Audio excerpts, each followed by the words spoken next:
Good evening, everyone. Good evening. Welcome.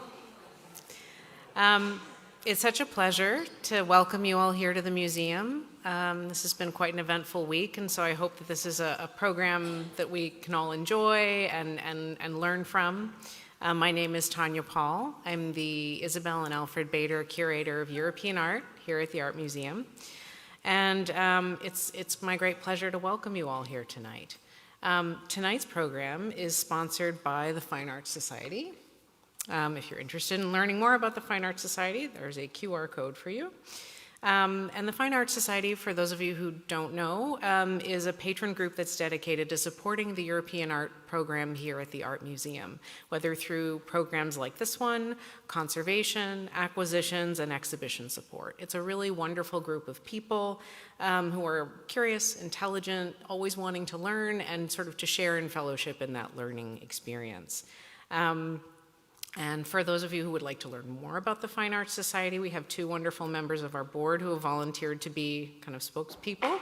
So Melissa and Lois are there, and they will be at the western door of the auditorium at the end of the event if you'd like to speak with them, and I encourage you to do so. And we also, at the end of the event, just as like a housekeeping note, do exit out that door because there's yoga in Baumgarten in the auditorium, not the auditorium, I'm sorry, in Windover Hall. So unless you want to pick through everyone's yoga mats, you probably should go out that door. So it's one of the great pleasures of my job to work with my wonderful colleague, Catherine Sawinski, who all of you know, to put together programs exactly like this one that highlight the really important work that is done, often very much behind the scenes, at art museums, in courtrooms, in archives, all around the world. And that is this study of and research on the history of art, our history of objects, of ownership of objects, that is provenance. And it's very central to the work that we do here at the museum, and yet it's not necessarily a topic that the general public knows a tremendous amount about. Because these stories are fascinating, but they're also often very complex. So tonight we are incredibly lucky to have two extraordinary experts in the field of provenance research, Tori Reed and Eden Burgess. I'm going to introduce both of them next, and then Tori will speak first, followed by Eden, and then the three of us will do a sort of little informal Q&A. So if you have questions after their talks, hang on to them, and then we'll talk about them up here. I have a few questions for them, but of course want to encourage anyone who has burning inquiries to be able to ask them. So I'll introduce them both now. So Victoria Reed is the Sadler Senior Curator of Provenance at the Museum of Fine Arts Boston, and she's been conducting provenance research there since 2003. She's responsible for the,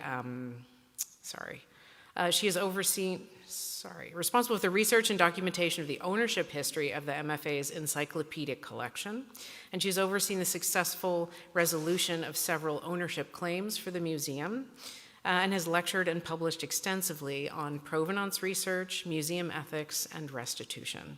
Reed earned her BA in liberal arts at Sarah Lawrence College and her MA and PhD in art history at Rutgers University. Eden Burgess is of counsel at SCH's Art Law Group. She's focused her legal career on cultural heritage, the arts, and historic preservation. She represents a diverse array of clients, including museums, auction houses, collectors, foreign states, artists, nonprofits, Holocaust victims and their heirs, and Native American tribes. Eden has litigated and resolved complex claims involving Nazi seizures, wartime looting, forced sales, and thefts, and also assists clients with the maintenance and management of their collections and advises on the purchase, sale, and auction of cultural objects. She earned her JD from George Washington University Law School and her BA with distinction from the University of Virginia, where she was an Eccles Scholar. So I hope you'll join me in welcoming Victoria, and then after Victoria, we will hear from Eden. Thank you so much.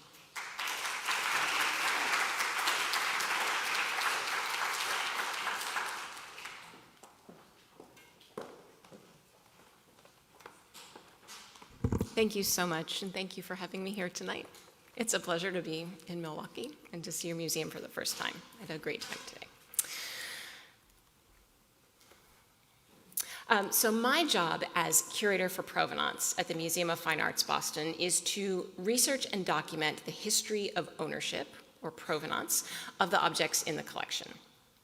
For those of you who have not been, the MFA Boston is an encyclopedic museum, which means that we collect from as many parts of the world and as many different time periods as possible. We were founded in 1870, and with over 500,000 objects in the collection, we are inevitably working with the legacy of our forebears and about 150 years of collecting practices. So part of my job as curator for Provenance is to research the collection with an eye to identifying past instances of theft, looting, and dispossession. That is to say, thefts that took place before the objects came to the museum. And in fact, often when we hear the word provenance, it's in association with news stories about historical theft and looting. The media is increasingly reporting on disputes over art ownership. These are disputes that hinge on the chain of custody and ownership of the artifacts in question. And as the result of more than 20 years of provenance research, the MFA in Boston has voluntarily restituted, or physically returned, dozens of illicit artifacts to their countries of origin, to source communities, to institutions that lost them to wartime plunder, and to the descendants and heirs of Holocaust victims. Now, the headlines that I'm showing you here show the successful outcome of these ownership disputes, but how does a museum get to the point of restitution? In other words, how can you prove, or at least reasonably demonstrate, that a theft has occurred in the past? Because thieves don't typically leave receipts or paper trails, right? And the truth is, in most cases, you're not going to have a smoking gun, but you have to rely on compelling circumstantial evidence that's uncovered in the research process. And the criteria used to assess a restitution claim may shift from case to case, depending on the nature of the claim. For example, the return of an archaeological object to its country of origin, which we also call repatriation, depends largely not just on its ownership history, but also on understanding where that archaeological object came from. Knowing its original site or find spot helps us to determine not only if, but in particular, when it was likely to have been looted. And this information is critical, and Eden will talk about this a little bit more, because it informs which laws come into play, and therefore whether a crime has taken place. So, earlier this fall, the MFA returned to Turkey this fragmentary ancient necklace, which we had acquired in 1982 with no documented provenance. Now, as it turns out, the necklace had been looted from the necropolis of Bin Tepe in Turkey in 1976. Well, how do we know this? There are no pictures of the looting. We know this because elements identical to those in the MFA necklace, and when I say elements, I mean like the beads and the fittings, were uncovered from that particular site in 1976 in response to reports of looting in the area. Now, those elements were salvaged by archaeologists and placed into the local museum. Although we can't say for sure that they were part of the same necklace, it's pretty clear that they were part of the same suite of jewelry from the same tomb and were almost certainly looted at the same time. The beads and the other fittings that make up the MFA's necklace were smuggled out of the country and then strung together for the market, while the other beads and fittings got left behind. Now, restitutions tend to garner the most press attention, but most of what I work on is really more mundane, which is researching and vetting the MFA's potential acquisitions and incoming loans. This process involves verifying the ownership history that we're given, conducting due diligence, and taking on additional independent provenance research when necessary. These efforts are recorded on provenance questionnaires, which are required for nearly every acquisition and loan. So together, the curators and I fill these out, and so we outline factual information about the history of the work of art, including potentially relevant legislation. And we provide a justification for the acquisition or loan based on all of this factual information. Now, ultimately, this is a process of risk assessment, but it's also an opportunity to verify what we think we know and conduct additional research before any acquisition paperwork is signed or money changes hands with a dealer. This research is really important to do because most provenance information that is on the art market sounds fantastic if you just accept it at face value. But provenance information can easily be falsified to launder a stolen work of art, or it may simply be erroneous. And without probing more deeply, we are liable to unwittingly bring an illicit artifact into the collection and usher in future legal problems along with it. So the process of correcting errors sometimes means that we have to turn an acquisition down. But correcting spurious or incorrect provenance information does not necessarily result in a curator's disappointment and heartbreak. In 2020, a private collector offered us this painting by the Dutch 17th century master Adrian Brouwer. The collector had already lent it to the MFA back in 1993, and at that time we published the painting and we published the provenance of the painting in our exhibition catalog, The Age of Rubens. And there it was said to have been sold at an auction house in The Hague on June 6, 1944, and to have come from the Menton collection. Now, this 1944 auction was that of the notorious art looter and war criminal, Peter Nicholas Menton. So the provenance here appeared to be not just high risk, but potentially unacceptable and a legal liability. So I advised that we put the acquisition on hold until we could figure out more.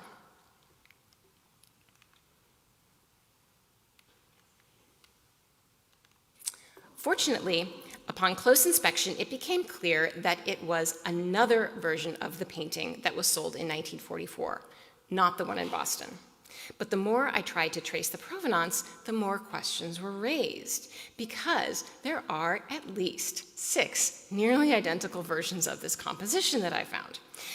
Now, the Boston painting actually appears to be the original, the autograph version. But when the collector had bought it, the artist's monogram had been painted over, and no one knew it was by Adrian Brouwer. So it had been on the market in the mid-1980s with the attribution School of Teniers, making it essentially an anonymous work. So for that reason, the painting had been relatively undervalued and therefore unnoticed by the art trade. We have no additional provenance for it today, mostly because if a work of art exists in multiple versions, as this does, and does not have a firm attribution, as this did not when it was sold in the 80s, it becomes nearly impossible to trace. So the painting went from having an extended but worrisome ownership history to having almost no provenance at all. However, with no signs of theft or coercive transfer, we were able to accept it into the collection. So provenance research informs our institutional decision-making, whether it's about acquisitions or restitution. These decisions must be made with the understanding that even the most scrupulous research process is going to leave some questions unanswered. In many cases, restituting a work of art or bringing it into the collection involves a small leap of faith because gaps in an ownership history are inevitable. Now, of course, any institutional decision, especially around restitution, is going to provoke a range of responses. We will receive the vehement anger of some people and the overflowing praise of others. Not everyone needs to agree with our decisions. That is not our responsibility, nor is it possible. I would say our responsibilities as a public educational institution are to keep our collection free of illicit artifacts, to uphold a consistent ethical standard in building the collection, and above all, to be transparent with our research results and our thought process, especially where restitution is concerned. So through gallery labels, through public speaking, and a strong web presence, the MFA does its best to share with our audiences not just the decisions we've made, but also our rationale for making them. So we've made the provenance of the entire museum collection available online, and we have several web pages dedicated specifically to provenance research. And there we feature our resolved claims. We keep these provenance records online even for deaccessioned objects, even for the objects that we have removed from the collection. And we feature objects that are high priority for further research. That is to say, objects that have what we would call red flags in the provenance, but have yet to be resolved. I would argue that provenance research has become integral to upholding our institutional values. To that end, it has now become its own department at the museum. We have two full-time staff and one part-time graduate intern. So with this robust, perhaps more robust in the future too, robust staff presence, I'm hopeful that we can help center accountability and transparency and ensure the public trust as our museum moves into the future. Thank you.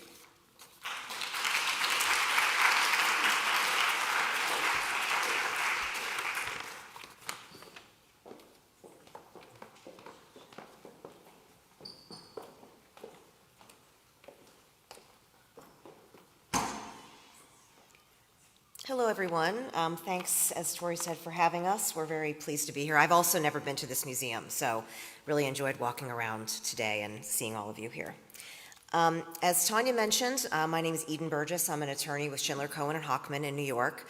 I've been doing art and cultural heritage law for pretty much my whole career, so over 20 years. And I've been fortunate enough to have done some very interesting cases that will demonstrate the research elements that Tori talked about and how important the provenance research really is to actual claims and cases that are decided by courts and by settlement. The first case I want to talk about is Republic of Turkey versus Christie's and Steinhardt, which involved this beautiful statuette from the 5th century BCE.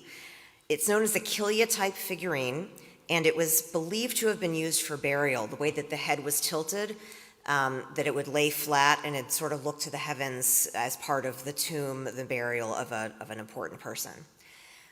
Because of the head tilt, the statue is known as a stargazer, sort of casually, so that's its nickname. This particular one is very rare and it's very important culturally speaking. It's one of the most intact Kilia idols that exists. There are a lot of fragments, and as you can see from the head, the neck is very narrow, so it broke very easily. So there are a number of pieces and fragments that have been found, but there's very few that are as intact as this one is. It was crafted in Kulak-Sizlar, Anatolia, which these days is modern Turkey, and hence the lawsuit. So the claims basically were that Turkey believed they had ownership and right to possession of this object. They sued Christie's auction house and Michael Steinhardt, who was the consignor, to recover it, making several claims. Defendants did try to counterclaim. The timing of Turkey's lawsuit was highly questionable. It was literally filed the day before the auction was scheduled to take place. So what ended up happening is Christie's agreed to make an announcement during the auction because the court refused to stop it, but Christie's made an announcement that said ownership was in dispute, and if there's a winning bidder, that they wouldn't be expected to pay until that dispute was resolved, which is exactly what happened. And the hammer price was very high. It was north of $13 million. And this is a 9-inch statuette. So it's quite small and, as I mentioned, quite valuable. We try not to think of value, even on the legal side, only as money, but that's a very high value for an antiquity of this size. So the case went all the way to trial, and as an aside, we did trial during COVID, so we actually did it remotely, a full 2-week trial from Virginia, where my colleagues were at the time, and the court was in New York. So I highly recommend it because you can wear sweatpants and a suit jacket, and it is great. So for any future law students. So there was a pretrial ruling because Turkey had argued that Mr. Steinhardt frequently acted in an irresponsible manner when he was collecting, but the court did not allow that because it wasn't related directly to this transaction. And that was an important piece of Turkey's strategy that did not work out. Tori mentioned trying to figure out the governing law is an important piece of provenance research, and it also has a big impact on a legal claim. So the parties here actually agreed that the 1906 Ottoman decree would apply to this piece. And the reason for that is that it first appeared in the United States in 1961. So it couldn't be a law that postdated 1961, and the most recent one before it was 1906. Even though it's so far back that it's a Sultan decree, it was not issued by the Republic of Turkey. It was adopted after the Republic was established. So under that decree, in order for Turkey to have title, they had to prove that the idol was found within and exported from Turkey after 1906, because that was the operable law. It wouldn't apply if it had left Turkey before 1906. So the trial court did determine that Turkey failed to establish ownership. They couldn't establish either ownership, either when it was found, even specifically where it was found, and when or how it was exported. But the critical piece here, which is key to making sure your provenance research is thorough, is laches, which means Turkey waited around too long, and because of their delay, our clients were prejudiced. Christie's and Mr. Steinhardt were not able to assert a full defense because of their delay. They knew about the idol's existence as far back as the 1990s, and I'll go into that a little more detail in a minute. They were also key witnesses who had died in the interim between the 1990s and 2017, which is when the auction was scheduled and when the lawsuit was filed. And the court also had to weigh the diligence of the parties. And this is really provenance research right here, where Mr. Steinhardt called experts, read articles, made inquiries, and tried to generally understand what this object was and what its importance might be. But Turkey, on the other hand, in sharp contrast, did nothing for at least 25 years. So I wanted to show this, even though you might not be able to see the detail. So we did a timeline of all of the important facts that we found in our research and the provenance researchers had found as well. And this was actually admitted into evidence at trial. It's called a demonstrative exhibit, in case anybody wants to know. And we color-coded it. So on the left side are all the publications we're aware of, or that we were able to find. The names with the box around were key witnesses who had died between 1961, when the Martin family purchased the object, until 2017, when Turkey filed its claim. So you can see the loss of witnesses, you can see the number of publications. We starred the publications where there was an image of this object included in the publication. You know, Turkey's argument is frequently, well, we have so much stuff, we're an open-air museum, was what one of the attorneys said at one point. We have way too much stuff, there's too many publications, we can't possibly read them all. But even if they had flipped through some of these, there was an image in the publication. So finding all of those as part of the sort of pre-trial provenance research was very important. On the right side, these are all to do with the Met. The object was not only on loan to, but actually exhibited from 1968 to 1993 at the Met, arguably the world's leading museum when it comes to antiquities collections. And yet no one from Turkey ever wrote a letter, made a call, made an inquiry. Why is this here instead of back in Turkey? It went off display or off loan to the Met very briefly when Mr. Steinhardt purchased it, but he reloaned it in 1999, where it was again on display for 8 years. And this is a very lengthy and public display. One of the witnesses from the Met said that when she was a grad student, she studied this object. So this is not an unknown sort of chance find. It's something that even a grad student had actually had to study as part of her education. We also did a separate timeline. This is just the publications. And every publication where there was a picture shows the picture that was published. So as you can see, as far back as 1964, which means it had only been in the States for a few years, it was already catching attention as a significant piece. And that went on basically without stop until the lawsuit. The most important publication that we found was the Turkish Ministry of Culture actually published this object at least 3 times.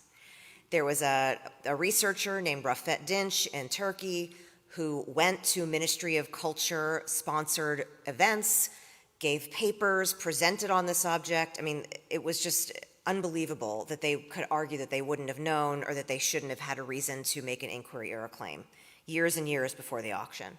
So these two timelines were very significant. It sort of sums up what provenance researchers do and how important it can be in a trial or in a litigation context. Turkey did appeal to the Second Circuit, agreeing on the standards for the 1906 decree, and found that the burden of proof was not exactly properly applied. So the court did not accept that piece of the decision. But because of the provenance research, the court affirmed on the laches point, which means unreasonable delay.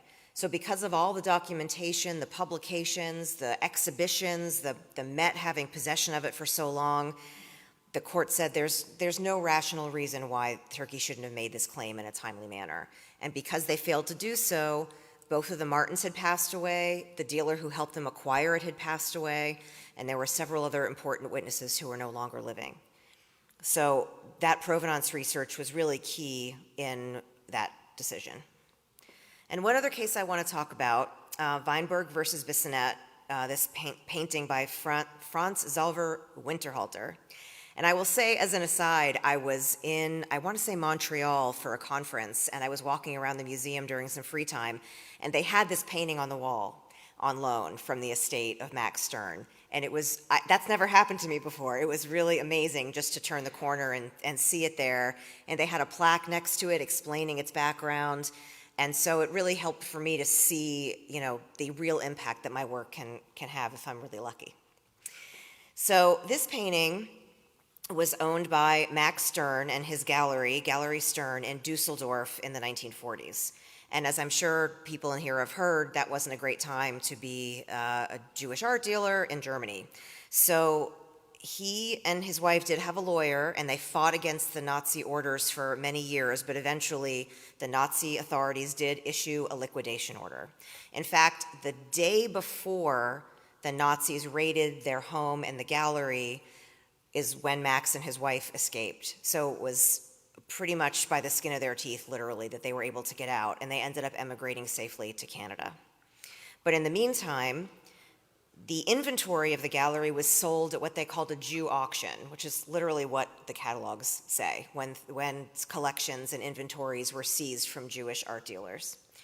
It was sold in 1937 at a gallery at an auction house called Lempert's, which is still in existence, and doesn't do a great job of sharing their documents. We'll just leave it at that. So they do still exist. Now, what happened to the painting was it was purchased at this auction by an SS officer who you can see here pictured with his wife on the right, and you can just see by the immense stuff in their house, in their apartment, what avid collectors they were. They had money, he was very interested in art, and because he was an SS officer, he had access to an almost unprecedented collection of objects to put in his home. And if you see here, that's the painting. Now, Tori mentioned before you don't usually find a smoking gun, and you usually don't.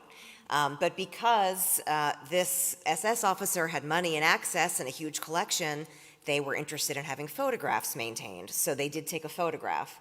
And there's so many things in the apartment, it's hard to tell on here, but the painting is actually hung catty-corner from wall to wall because it wouldn't fit flat against any of the walls in the apartment.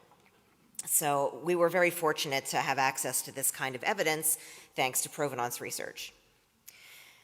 So after the war, there was some effort by the Sterns to go back and recover some of their materials. And in that proceeding, the sale was found to be not voluntary, but nobody knew where it was.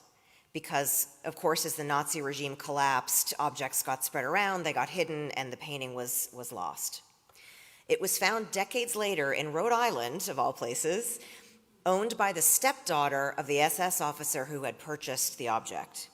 Now, she denied until the last moment that her stepfather was a Nazi, even though the evidence was overwhelming. And he wasn't a Nazi that did it because he had no choice.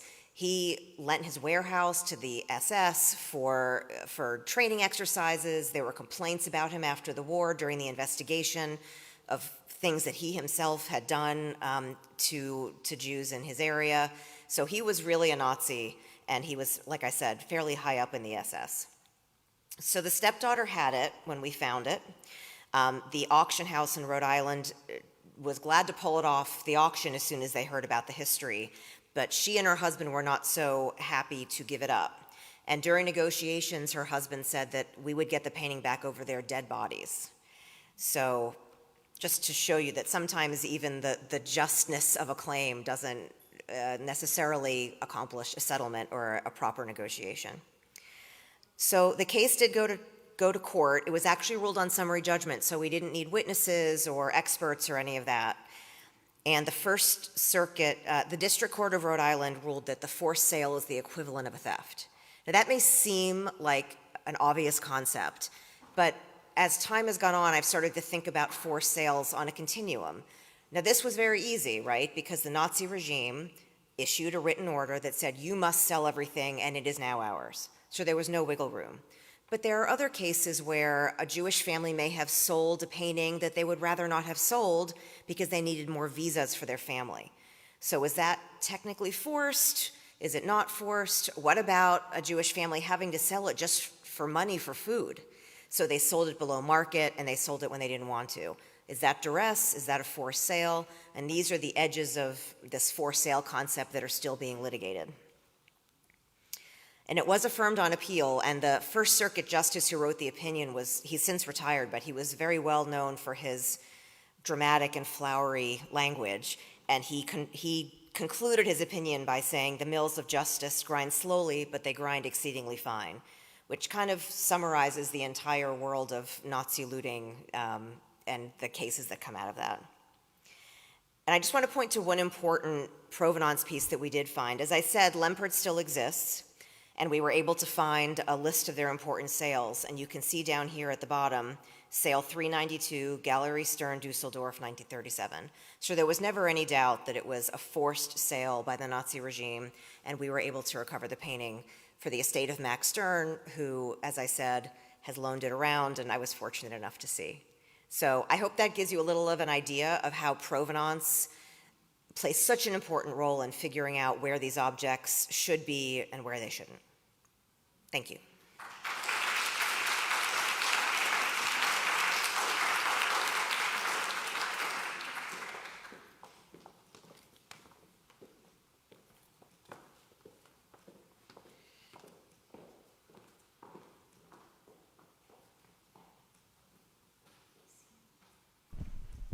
Well, thank you both. That was really fascinating. And I so appreciate you coming out, and I so appreciate your talks. They're really, really fascinating. So I actually wanted to start with a very simple question. How did you both get into this field? Because it's such a specialized area. I have the feeling we're both going to say accidentally. It was definitely not planned. Provenance research wasn't a field 25 years ago. So I was an art history student. I was interested in working at museums, and as a grad student, I worked as an intern at the Met, and then did some paid lecturing internship. Anyway, my first full-time job was at the Princeton University Art Museum. And they had just settled their first Nazi-era claim. And they were interested in having someone go through the collection to conduct provenance research. And I did that for 2 years before I moved on to Boston. And I've been in Boston since 2003. This was interesting because I think when I started, there was this idea, because the mandate to do Nazi-era provenance research was relatively new, that it was a really finite goal, right? Like, we're gonna hire a provenance researcher to go through the collection, you'll find all the Nazi looted art, and then we will be done, and we will put this away. And that is really the opposite of how it has happened. It's work that's truly never done. So I went to Boston in 2003 to do Nazi-era provenance research, and I've been there ever since. That's a much better story than mine, which is almost literally by accident. And similar to Tori's experience, there was no art law in the late 90s, early 2000s when I was studying law. I always liked art, maybe slightly more than the average person, but I certainly wasn't getting a master's in art history or anything like that. And my first job out of law school was in a litigation department where my colleague, Tom Klein, who I still work with, was representing the Republic of Cyprus, and he did a few other cases. So he was developing this niche practice. And I was very fortunate to be brought into that and then to really grow to, as I said, really love that there can be a real impact of the work that I do. And it varies all the time. People say, how can you just be an art and cultural heritage lawyer? What, is there enough? And yeah, there's a lot. There's auction houses, there's collectors, there's museums. I mean, I could go on. And I've also expanded into a little bit of historic preservation, which is more about cemeteries and historic homes and things of that nature. So it's quite a large field, relatively speaking, and I'm glad I don't have to do oil and gas or tax law. So yeah. So you've both really, kind of grown up with this work as it has developed. I mean, how has the field changed over these past 20 some odd years? Well, the most obvious change is that between, say, 2000 and today, many resources have been digitized. We can communicate very easily with email, even formal correspondence. So when I was at Princeton, we would send every inquiry out, in an envelope, and sometimes it would get returned because someone had moved, and then the inquiry just fell flat. And many auction catalogs have been digitized. They're freely available now. Many primary source documents are available now, so that really expedites the research process. But the field has also grown. It has gone from encompassing Nazi-era provenance research to the provenance of antiquities and archaeological material. We're now examining the colonial-era provenance of many of the objects in our collection that came from countries in Africa and Asia and Oceania.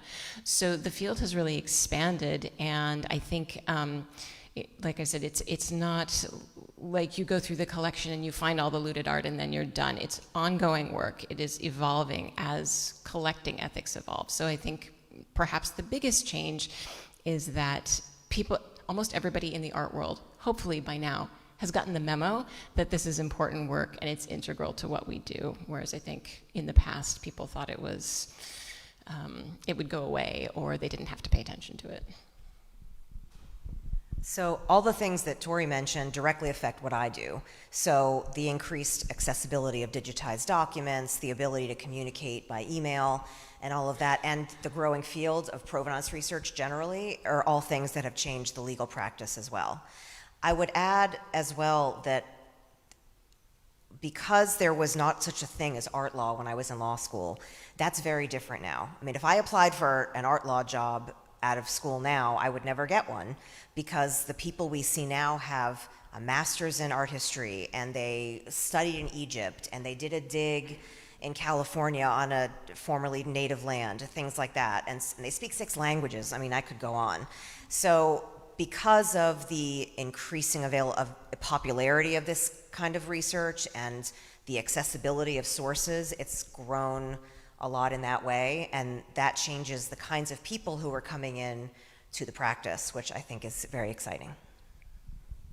So do you end up employing additional researchers when you do your work? Like, is it just like if you're digging into the provenance of an object, and you have to assemble all those documents, and it's legion of documents, do you have people you work with in archives and that sort of thing, or? We usually hire somebody. Nobody wants to pay lawyers' rates for document research. As unfair as the provenance researchers may feel about that, because what they do is hard. But typically we would hire a researcher. There's often travel involved.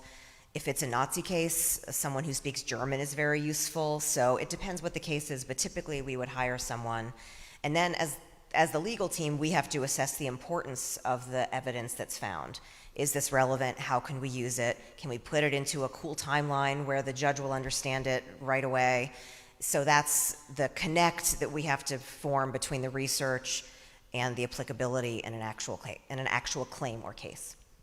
And I would say that one of the perhaps unique challenges of working in this field is that, I'm trained in the humanities, and, as an art historian, you offer possibilities, and you say, well, this could have happened, and I feel like working with lawyers are like, we need to know exactly what happened. There is no room here for your philosophizing. It's very cut and dry.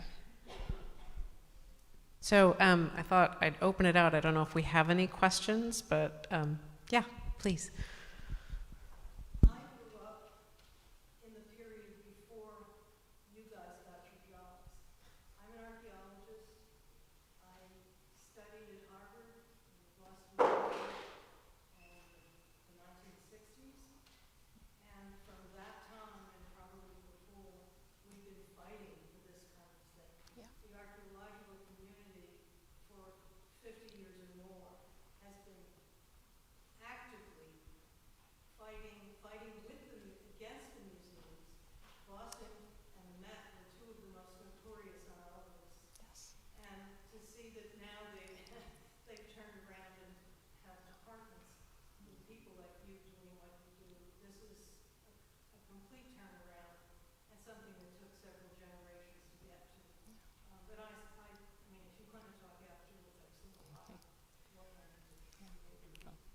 Thank you, and thank you for helping propel this forward. Believe me, I know that we used to be bad actors. I will add briefly that the archaeological community, in my experience, is interesting because academics in particular are concerned about access to research materials, so that can cause a little bit of a conflict, particularly with more sensitive objects. I mean, human remains is not really a dispute, but other objects can be. One more thing, and then the coin collectors in particular are not really interested in restitution or repatriation. That's just my personal experience. But they're not archaeologists. Mine as well, numismatists are interested in the coin as an object. They have no interest in their provenance, in their find spots, which you would think would give them a lot of information.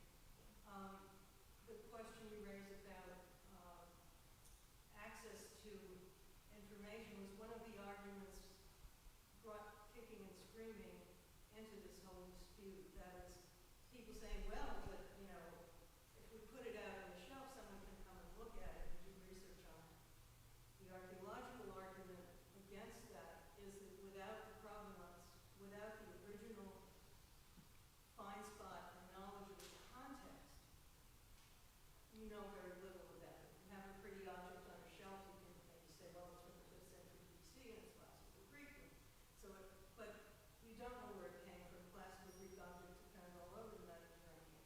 You don't know who owned it. You don't know was it in a grave or in a domestic situation or anything else. So there's all this sort of richness of information that can be gained only with knowing the original context. Agreed.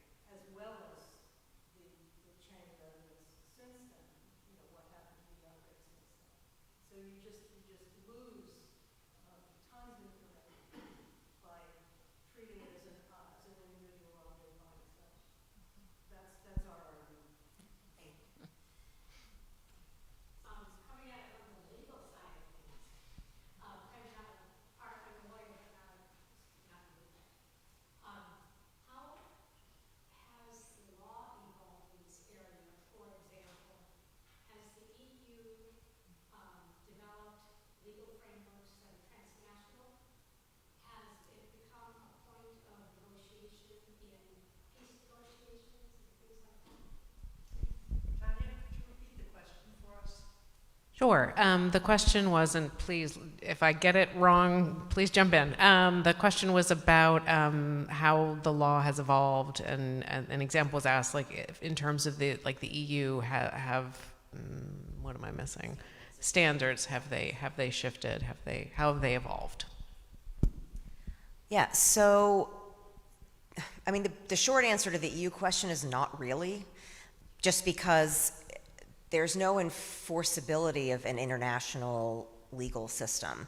So countries have different things. Germany has a committee that reviews claims.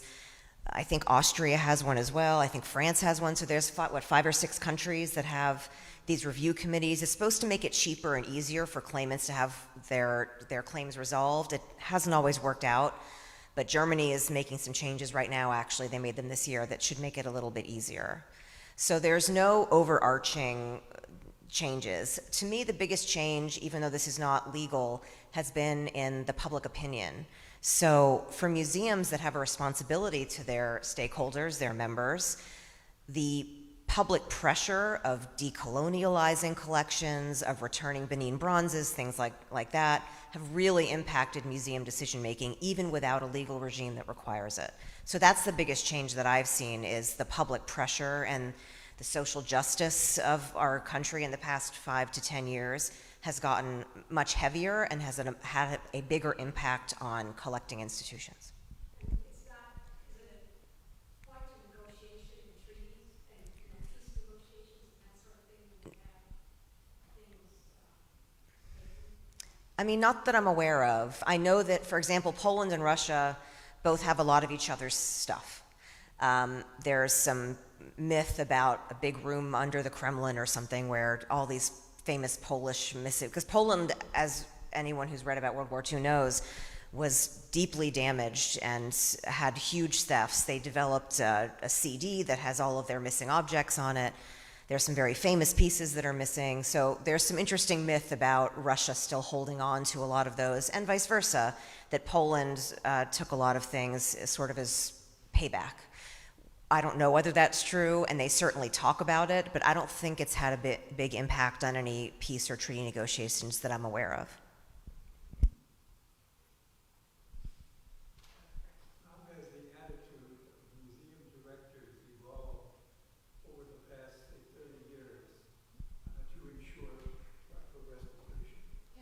I mean, I think one of the greatest changes over the last 25, 30 years is that in collecting ethics.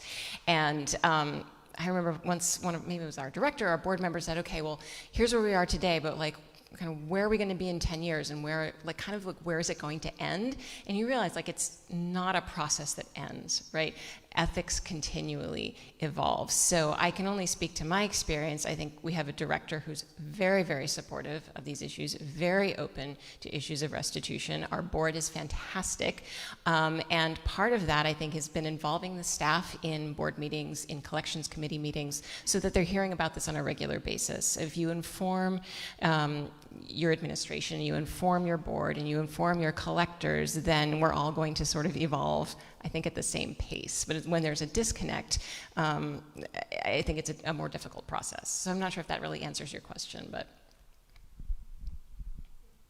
I feel like I have a related question, which is, and maybe it's not a very answerable one, but I wonder how the things that you've learned and the practices in museums and law inform the ways in which people who are in a position to make acquisitions are responding to current conflicts and opportunity to acquire, but also maybe save or preserve art in places undergoing conflict, or in places where people who might have valuable or collectible things are trying to get out, or have gone on and become separated from their works. And I wonder if there's interplay, those are the kinds of things you learn and what happens right now.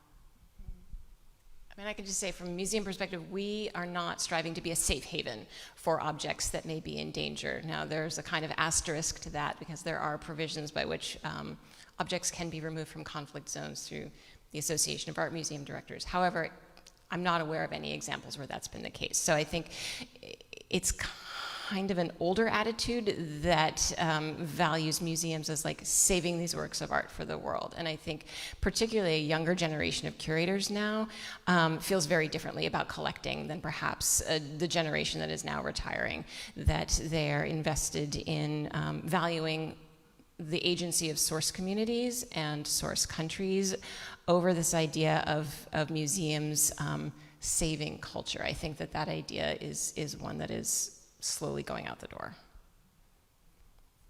And I'll just add, there's certainly more education. I mean, troops in the United States services anyway are sometimes trained in looking for certain objects. There's a famous set of playing cards where on the back, every playing card has a site or an object or something. So before the soldiers go into the zone, where these objects exist, they have seen pictures and they know what to look for and what to protect.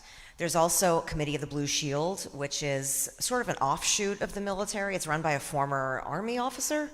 Is that right? And they, similar to the Red Cross, they try to shield sites, museums, collections with these big blue tents, so that when people are busy fighting, that draws the attention of the forces, and they're supposed to try to avoid those areas. Of course, it doesn't always work. We're seeing that in Ukraine.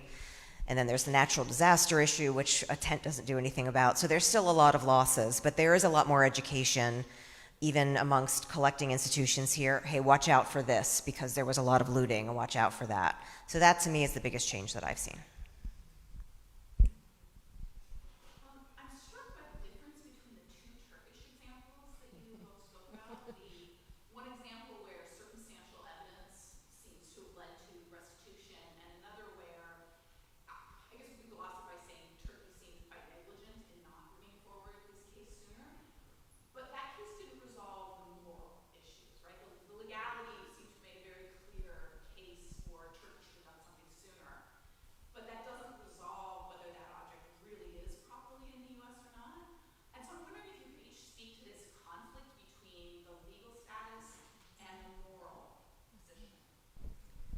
Well, the easy answer to these particular two instances is that MFA is a nonprofit museum. And in the case for us, it was a private auction house and an individual consignor. So the ethical obligations are very different. Yeah. Sure. Yeah, that's the easy answer. That's the easy answer. The more difficult answer is that, you can't always resolve those issues. Somebody mentioned fine spot, and that was a critical problem for Turkey's case from day one, was that there was no way anyone could find a fine spot because it had been removed from its context without documentation, probably 60, 80, maybe even 100 years before.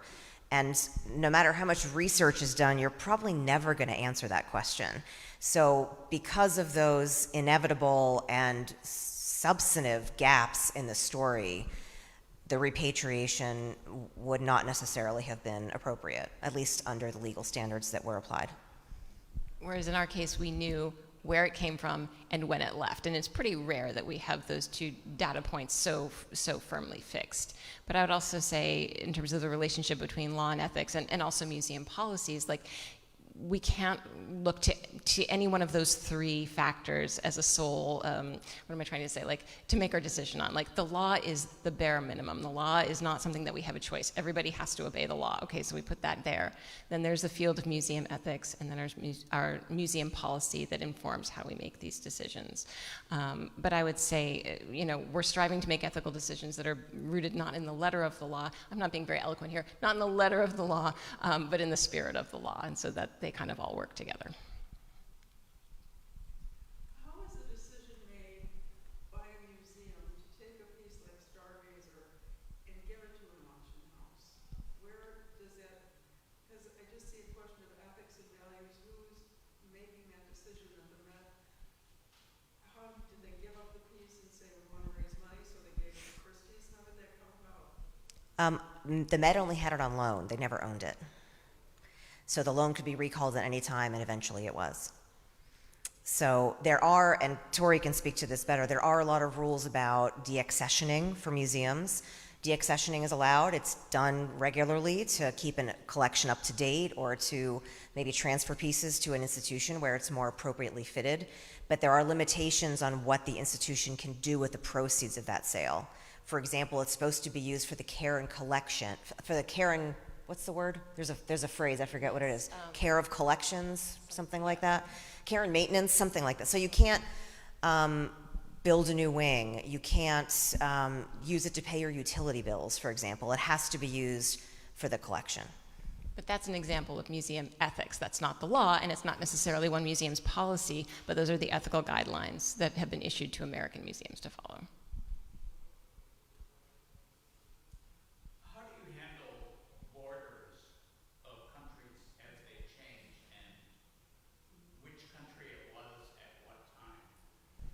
Yeah, that's very difficult. For example, as the Mediterranean is a large area, right? And over thousands of years, objects have moved and traveled. I mean, this issue came up in the Stargazer case, even though we knew it had most likely been made in Anatolia, and those borders happen to match modern-day Turkey. But it could have been easily traded. It's a small, light object. It could have easily been traded. We had an expert witness who talked about the trade routes and when they happened and how boat travel was common and how trading was common. And this object was built at a workshop, so it was clearly, the expert thought, built for trading, not necessarily one unique, beautiful, special piece like the necklace probably was for one particular person. So because of that background of trade and movement in the region, it could have gone anywhere and could have been exported from any country in that area at any time. So that was a big problem for Turkey's case. Can you speak a little bit about Ukraine and cultural objects? Are there cultural objects that are coming up on the auction market? No. In my experience, I don't know, Tori, if you would feel the same, but it takes at least 10 years. Because if somebody wants to get something out, they know that they're not supposed to, it goes underground for a little while. Sometimes longer, sometimes 20 years. certainly not in the middle, because everybody's aware of what's going on and is conscious of those things. In Ukraine, what I've seen in the news, the bigger issue is the churches, monuments, sites, things that cannot be moved or saved or hidden. They're just built into the landscape, and they're unfortunately victim of the crossfire that's going on right now. I have to imagine any objects removed from Ukraine are probably in Russia also. Like, I don't think they're coming to, I don't know, but I would imagine that that's where they're going rather than going east. West, sorry.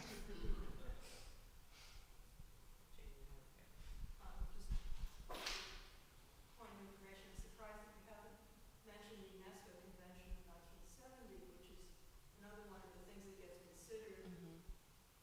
It's not a law that countries have to abide by, but it's something that I think the art historical and archaeological communities have adopted as a kind of rule of thumb, which is something to the effect of, if an object came to this country before 1970, that is before the date of the UNESCO Convention, and it can be documented as having either left its country of origin before 1970 and turned up here, or it left its country of origin with exit papers from the country, then it was fair game. If it was after 1970, if it had no chain of evidence before 1970, and it suddenly fetches up in a museum or in some collector's collection, then it's suspect. Big red flag. So the reason I didn't mention it is because its popularity and reliability have faded significantly. Because countries like Turkey are saying, we don't care about 1970. Our law was in place in 1906, and Italy is doing that, and Egypt is doing that. So there's a lot more effort to counter that because, as you said, first of all, it's not enforceable. It's just a convention. And second of all, it doesn't necessarily encompass what a claimant country feels to be the operable moment in their legal history. So, I don't know. I know that there are museums and collectors who focus on 1970, but I think, at least from the legal perspective, the relevance of that has faded quite a lot. Well, I think, again, this is going back to sort of the interplay of law and ethics. So there are laws in source countries, and I think that the 1970 threshold, we'll call it, was offered as part of the ethical guidelines issued by American governing institutions, nonprofit, the American Alliance of Museums and the Association of Art Museum Directors, which issue ethical guidelines for collecting institutions. And they, in 2008, urged very much by the archaeological community, said, you should not be acquiring anything that cannot be traced back to at least 1970. But this has to be taken into consideration along with the laws of the source country. So I think that you can't just rely on 1970, nor should you just honestly rely on the laws of the source country, that you have to take all of these things into consideration. And I think that the thinking behind urging museums to do this was that if you have something that has a provenance that's at least 40 years old, museums are going to stop acquiring works of art that were recently looted, artifacts that were recently looted, and so this will help diminish the demand for recently looted artifacts. Now, of course, this doesn't stop the problem of dealers falsifying paperwork and falsifying provenance. It just means that they falsified things in new ways, but that's another talk, perhaps for another evening. And then we'll go to the last one. You said when you're acquiring something or something is being lent, that there's a check on the provenance stuff. In building any equipment which may have loans from the museums and loans from private collectors, do you go through that drill for the dozens of pages that are coming in? We do. For anything crossing our threshold, we check the provenance. Now, for large exhibitions coming in, we can't do a questionnaire for every single object, but we do have a checklist. And depending on what the exhibition is, we do conduct a series of due diligence checks. Just a quick follow-up. Is there a courtesy agreement between major museums that you understand their provenance? Not really, no, not really. I mean, I think American museums are supposed to be working towards the same standards, and many American museums have their collections online and use similar formatting, so there is that kind of tacit understanding. If we are bringing in an exhibition from abroad, then we may apply for immunity from judicial seizure, and that requires that we conduct provenance research. So for any number of reasons, it's good for us to do this independently. And if we have turned down loans that were intended to come to us as part of exhibitions because they were too risky or believe there was a potential claim on them, and we've had to explain that to the lender. Okay, so we'll do one at the back, and then I think we'll draw it to a close. Lois will.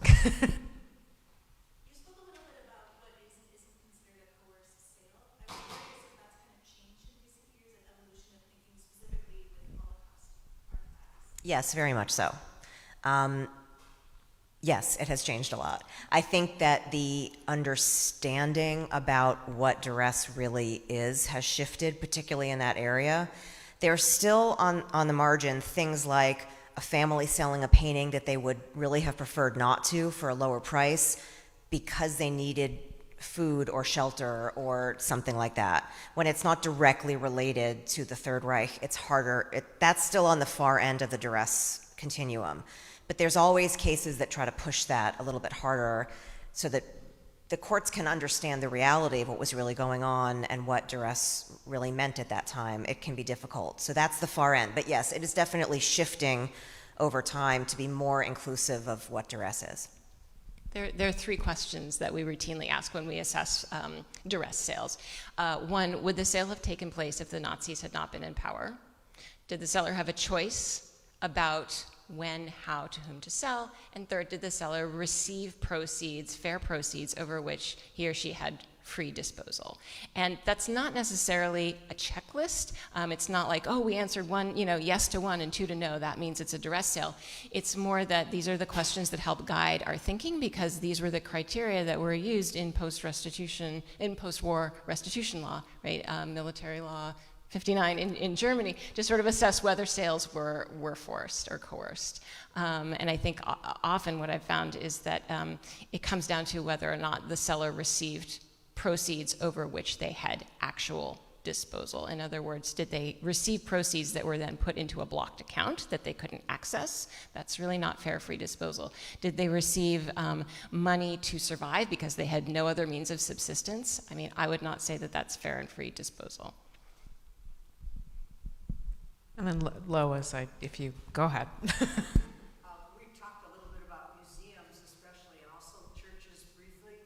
I'm just curious, are you seeing anything in terms of corporate collections of major international companies that suddenly are also being questioned as to how they obtain and whether what they have should be returned?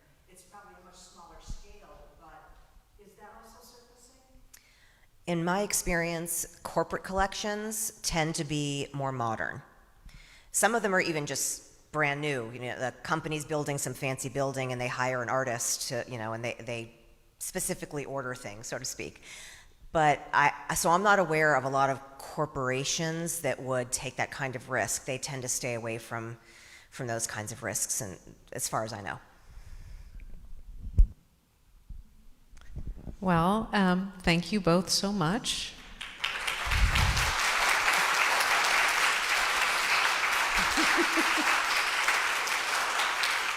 And thank you all for coming tonight. And I'm grateful for your presence. I'm grateful for your great questions. And I'm sure that we'll be happy to hang around a little bit if there were any questions that didn't get asked. And remember, if you're on your way out, use that door. Thank you.